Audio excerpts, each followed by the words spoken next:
Obudde badde mu musana ogwaka nga bwe gukubakubamu awamu n'enkuba ey'ebiwugiro mu bitundu ebimu mu ggwanga naddala eyo ebiri mu bukiikaddyo. Tukwaniriza ku mbeera y'obudde okuva mu Manze Annet Nakimbugwe.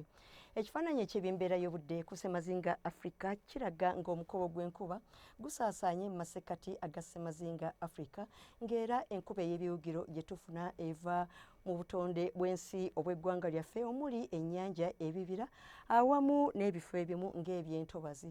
Ku makya tusuubira enkuba okutonnya mu bitundu ebimu ebyo eby'oku nnyanja Nalubaale n'ebyo ebimu nga Kampala ebyo ebyebulunguluddewo ku nnyanja Nalubaale okutuukira ddala e Masaka olwo ebitundu by'eggwanga ebisigadde byo tusuubira omusana okwaka nga bwe gukobaakobamu.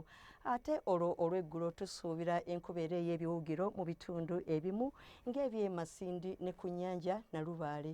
Ebbugumu ly'empewo eryawaggulu tulisuubira okuba wakati wa centigrades 28 okutuukira ddala ku 33 eyo mu Kitgum okutuukira ddala mu Karamoja ate eyo e Kabaale tusuubira temperature okutuuka ku centigrades 24.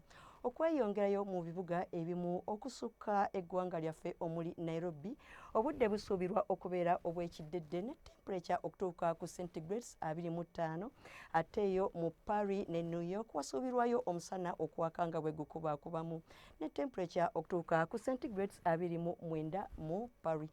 Cairo ne Dubai omusana gusuubirwa okwememula ne temperature okutuuka ku centigrades 33 eyo mu Cairo. Webale kubeera naffe akaseera kano tulindirire nate nkya akadde keekamu weeraba.